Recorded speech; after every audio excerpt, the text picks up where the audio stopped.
Allah, Bu. Nanti di saat senang Allah ingat kita. Dan begitu juga ketika senang kita ingat Allah. Di saat susah kita nggak sendirian. Kita pun akan dibersamai oleh Allah. Kenapa kok ada orang yang susah gitu kan? Terus minta tolong sama Allah, kok kayak nggak ditolong-tolong sama Allah? Ya gimana Allah akan menolong kita? Gimana Allah akan mengingat kita kalau kita saja mengabaikan Allah? Ya, maka kalau orang itu sudah berani mengabaikan Allah, melupakan Allah, jangan salahkan Allah kalau akhirnya Allah melupakan hidup kita. Dan kalau orang sudah dilupakan sama Allah, akibatnya apa? Akibatnya akan terjadi kehampaan dalam hatinya. Ya, akhirnya mudah putus asa, mudah stres, mudah depresi, hidupnya selalu dihantui ketakutan yang berlebihan. Ya, ini kondisi sudah, alhamdulillah sudah semakin membaik. Tapi ada kan orang yang masih dihantui ketakutan. Ya, diajak ngaji masih takut, tapi ke pasar sama ke mall nggak takut. Ya, ya. Jadi ini ada masalah dengan hatinya. Ya, saya tidak mengajak kepada ibu-ibu untuk menyepelekan, tidak. Ya, toh kita pakai prokes, ya kan? Ya, jangan sampai dihantui ketakutan yang berlebihan. Karena orang kalau dihantui ketakutan itu akan menyiksa diri sendiri. Dan kalau orang itu sudah dihantui ketakutan itu, Bu, separuh dari datangnya penyakit, dan ketenangan itu separuh dari datangnya pengobatan. Itu kata Ibnu Sina, ya. Seorang ulama kita, di samping beliau ahli akidah, falsafat, beliau juga termasuk yang menemukan ilmu kedokteran. Dan sampai sekarang ilmunya dipakai di dokter di dunia. Ya. Nah, jemaah sekalian, kenapa orang itu dihantui ketakutan? Kenapa orang itu stres, depresi, Bu? Ya, itu masalahnya dengan hatinya. Ya. Jadi jangan menyalahkan problemnya. Kan sering orang stres itu yang disalahkan masalah kan. Pak Ustadz sih nggak ngalami masalah saya ini nggak ngalami, makanya saya stres. Jadi seolah-olah orang stres, putus asa, depresi itu dihubungkan dengan masalah. Padahal tak ada orang hidup yang tak ada masalah kan, Bu. Ya. Rumah tangga yang hebat sekalipun emang nggak ada masalah.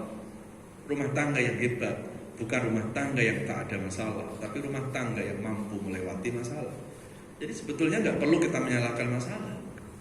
Ya, yang salah kita melarikan masalah, kita membawa masalah. Ya, nah, ketika ada orang itu stres, depresi, putus asa, dihantui ketakutan, itu jelas masalahnya di hatinya. Gitu. Jangan salahkan masalah. Bisa jadi ada masalah dengan keimanannya. Kalau hatinya bermasalah kan imannya juga bermasalah. Atau bisa jadi dia yang salah dalam melarikan masalah. Setiap masalah larinya bukan ke Allah, larinya ke pikirannya, ke perasaannya. Ya pasti akan lelah kalau semua masalah lari ke akal kita. Emang sekuat apa akal kita untuk melawan ketetapan Allah? Nggak mungkin sanggup gitu. Ya.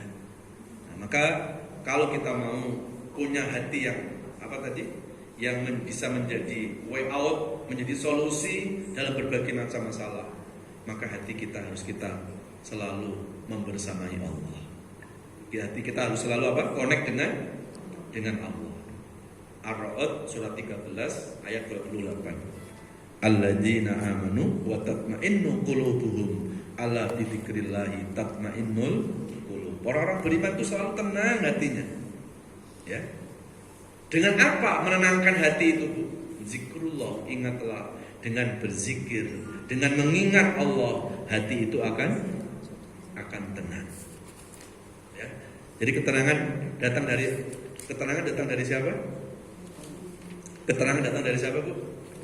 Ketenangan itu datang dari Allah. Dan Allah akan memberikan ketenangan kepada hati yang selalu connect, yang selalu zikrullah, yang selalu membersamai Allah Subhanahu wa ta'ala. Ya. Maka kalau zikir jangan untuk cari tenang, tapi zikir harusnya apa? Cari Allah. Saat zikir, Bu, hubungkan hati kita dengan Allah, konekkan dengan hati kita dengan Allah. Saat berzikir, maka hati kita harus selalu membersamai Allah. Kan ada orang berzikir mulutnya komat kamit, hatinya kemana-mana. Maka zikir yang seperti ini tidak akan membawa efek ketenangan. Ya, kan ada kan orang berzikir tuh mulutnya komat kamit terus. Ya. Tapi nggak tenang-tenang gitu. Terus akhirnya nyalain zikirnya. Oh, berarti percuma saya zikir, padahal yang salah bukan zikirnya, yang salah konsepnya. Ya. Kan banyak orang zikir yang dicari apa? Ketenangan. Padahal ketenangan datang dari Allah. Kalau ketenangan itu datang dari Allah, yang pas zikir cari tenang apa zikir cari Allah?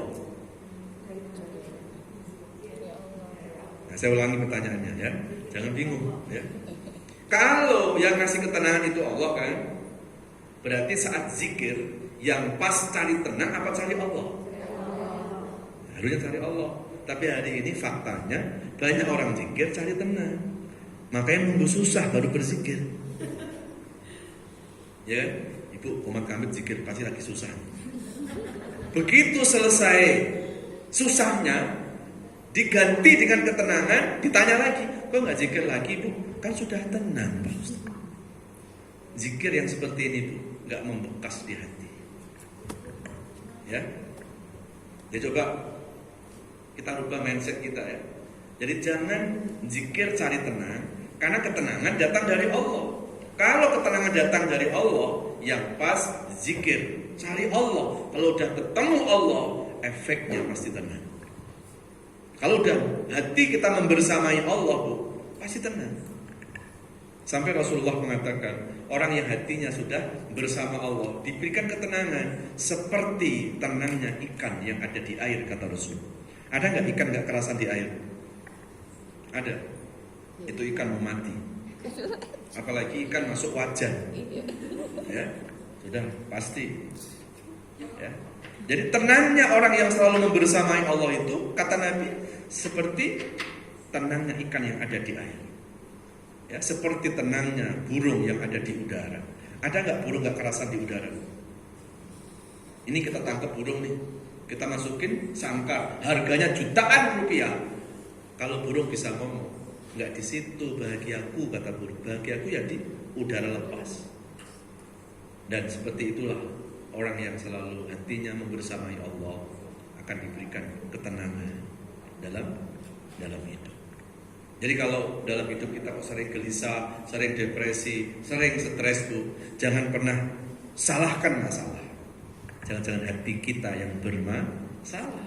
Apa masalahnya hati? Nggak nyambung ke Allah, nggak connect, nggak membersamai Allah. Ya, mana ayatnya? Coba dibuka. Surat Yunus surat 10 ayat 62, 63, 64. Ini yang sering sedih-sedih, sering dihantui ketakutan, sering baca ayat ini. Yunus surat 10 ayat ke 62 sampai 64. A'udzubillahi minasyaitonirrajim. Bismillahirrahmanirrahim. Ala inna awliya Allah la khawfun alaihim wa la hum yahzanun alladzina amanu wa kanu yattaqun lahumul bushra fil hayatid dunya wa fil akhirah la tabdila li kalimatillah dzalika huwal fawzul 'adzim. Ingatlah sesungguhnya kekasih-kekasih Allah. Semoga kita termasuk di dalamnya. Amin. Siapa kekasih Allah itu? Nih tanda-tandanya, yaitu orang-orang yang tidak dihantui ketakutan menghadapi hidup, dan mereka orang-orang yang tidak larut dalam kesedihan. Ibu-ibu, orang kalau dihantui ketakutan tenang gak hidupnya? Orang kaya masih takut miskin, bahagia gak? Yang gak membuat bahagia bukan karena nggak punya harta. Orang kaya pasti punya harta. Kenapa orang kaya itu nggak bahagia? Karena masih dihantui ketakutan, masih takut miskin, pasti nggak tenang itu. Ketakutan. Ya. Terus apa lagi? Kaya takut miskin, apalagi miskin takut Nah, nggak bahagia juga itu. Ya, hidup takut mati itu sama Bu. Ya, jadi kita sebagai orang beriman nggak perlu kita dihantui ketakutan dalam menghadapi kematian. Karena kematian itu satu paket dengan kehidupan. Kalau hidup adalah ketetapan Allah, mati pun ketetapan Allah, maka hidup mati itu nggak ada hubungannya dengan kemauan kita. Itu mengikuti maunya Allah. Maka orang-orang yang hatinya salim tadi, yang hatinya tulus, yang hatinya bening, maka hati-hati yang bening itu tidak akan pernah dihantui ketakutan dalam menghadapi kehidupan dan menghadapi kematian. Bahkan orang-orang hatinya sudah tulus tadi, sudah bening tadi, malah justru mereka akan merindukan datangnya kematian. Karena buat orang yang hatinya itu sudah bening, sudah tulus, kematian itu bukan untuk ditakuti, tapi justru kematian itu dirindukan. Karena kematian adalah awal perjumpaan seorang hamba dengan kekasih abadinya Allah Subhanahu wa ta'ala. Masa ketemu kekasih takut gitu? Ibu punya kekasih, salah, ibu punya suami, ya, lama nggak ketemu sama suami, terus tiba-tiba ketemu sama suami, perasaan ibu rindu apa takut? Kalau takut pasti selingkuh. Ya. Seorang istri yang punya suami lama nggak berjumpa, yang ditunggu-tunggu adalah perjumpaan dengan suaminya, perjumpaan dengan kekasihnya. Lah hari ini kita ngaku Allah kekasih kita, tapi kenapa saat bertemu dengan kekasih kok takut gitu? Kematian itu adalah perjumpaan kita dengan kekasih abadi Allah Subhanahu wa ta'ala. Dan orang akan bisa menghilangkan ketakutan ini kalau disertai dengan hati yang bening tadi. Hati yang selalu membersamai Allah. Ya, itu. Kemudian masih surat Yunus tadi baru 62 ya. 63-nya apa? Agar kita tidak dihantui ketakutan, tenggelam dalam kesedihan, yang harus diperbaiki apa? Alladzina amanu wa kanu yattaqun. Kita harus menguatkan iman dan harus menguatkan ketakwaan. Maka tujuan puasa sebetulnya untuk apa, Bu? Kutiba alaikumusiyam kama kutiba alal ladzina min qablikum la'allakum. Tujuan puasa bukan untuk puasa, tapi tujuan puasa untuk takwa. Karena begitu orang itu bertakwa, otomatis ketakwaan itu akan membawa kepada pahala dan membawa kepada surga. Tapi hari ini banyak orang ibadah yang dikejar pahalanya, bukan dikejar takwanya. Ya, sama seperti tadi, zikir yang dicari tenang, padahal ketenangan datang dari Allah. Mana mungkin zikir bisa memberikan ketenangan kalau Allah sumber ketenangan tidak menenangkan kita. Maka ibadah pun jangan kita hanya mencari pahala, jangan hanya mencari surga, tetapi carilah yang menciptakan surga dan memberi pahala. Nah, hari ini banyak orang beribadah yang dicari apa? Pahala. Maka biasanya orang kalau ibadah mencari pahala, ibadah itu gak bertahan lama biasanya, karena hitung-hitungan. Akhirnya kayak orang pedagang kan, kalau lagi untungnya besar semangat, tapi untungnya kecil gimana? Ya. Dan banyak orang beribadah yang menggunakan teori dagang, hitung-hitungan. Padahal Allah ngasih nikmat gak pakai hitungan. Kita kadang ibadah harus hitung-hitungan. Nanti bulan Ramadan lihat masjid ramai kan? Kenapa itu? Karena orang berpikirnya Ramadan itu pahala dilipat gandakan. Tidak salah kita punya pemikiran itu. Tapi tujuan puasa bukan untuk mencari pahala. Coba sebutkan ayatnya di Quran. Ada enggak? Allah perintahkan puasa agar dapat pahala. Enggak ada di Quran itu. Allah perintahkan puasa agar kita menjadi hamba yang lebih baik. Karena begitu kita sudah baik, otomatis dapat pahala. Hari ini kita maunya motong kompas. Baik belum, kita kejar pahalanya. Ya. Padahal Allah menyuruh kita supaya baik. Ketika sudah baik, ya nggak usah kita minta pahala. Pasti Allah sudah tahu bahwa pahala itu Allah berikan kepada orang yang baik tadi, yang bertakwa tadi. Ya, jamaah sekalian yang dirahmati Allah. Maka saya lebih setuju kalau ada orang bertanya sama kita, Bu, kenapa sih kita puasa Ramadan? jawabannya jangan jawaban yang normatif tadi. Kan banyak orang, saya puasa kan karena kewajiban. Akhirnya puasanya hanya sebatas seremonial, hanya menggugurkan kewajiban. Kalau hanya menggugurkan kewajibanmu, begitu selesai puasa, puas, alhamdulillah, aku sudah selesai loh kewajibanku. Kayaknya udah pantas deh aku masuk surga. Kenapa? Karena dia anggap puasa itu hanya menggugurkan kewajiban. Pada tujuan puasa bukan untuk puasa itu, tapi tujuan puasa agar kita menjadi hamba yang lebih baik. Nah, kira-kira setelah puasa lebih baik nggak kita? Ya, justru sepertinya Bu, banyak orang rajin ibadah ya saat bulan puasa. Selesai puasa, selesai ibadahnya. Rajin ke masjid saat berpuasa. Selesai puasa gimana? Akhirnya sepi lagi masjidnya. Pada tujuan puasa kan agar kita menjadi orang yang lebih baik. Pertanyaannya, lebih baiknya di mana, Bu? Orang saat puasa rajin ke masjid, selesai puasa nggak ke masjid. Ya, lebih baiknya di mana? Kalau saat Ramadan tadarus Quran sampai khatam 3 kali, tapi selesai Ramadan, selesai baca Qurannya. Lebih baiknya di mana? Ya. Gitu. Bahkan nanti baca Quran berikutnya tadarus khatam kesekian kali pun nunggu Ramadan tahun yang akan datang.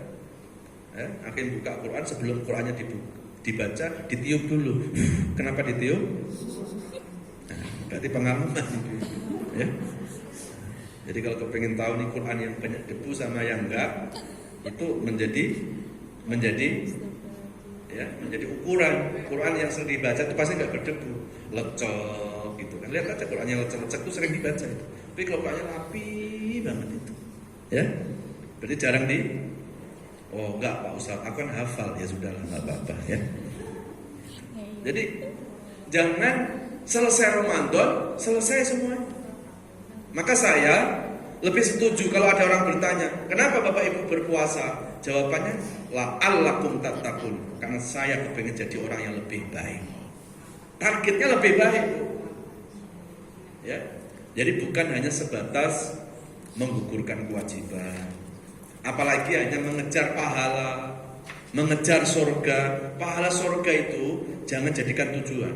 Pahala surga itu harusnya dijadikan motivasi saja, penyemangat saja. Tujuannya ya karena Allah kita. Kalau tujuan karena Allah, kenapa kita rajin ibadah harus nunggu Ramadan? Emang Allah hanya ada di Ramadan? Ya? Emang pahala hanya ada di Ramadan? Padahal kapan saja Allah selalu ada.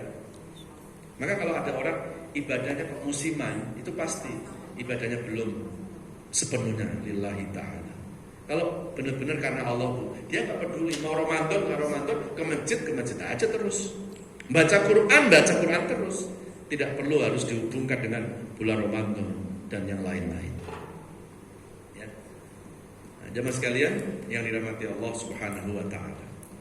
Kemudian kita buka lagi di surat Al-Baqarah 112. A'udzubillahi minasyaitonir rajim. Bismillahirrahmanirrahim.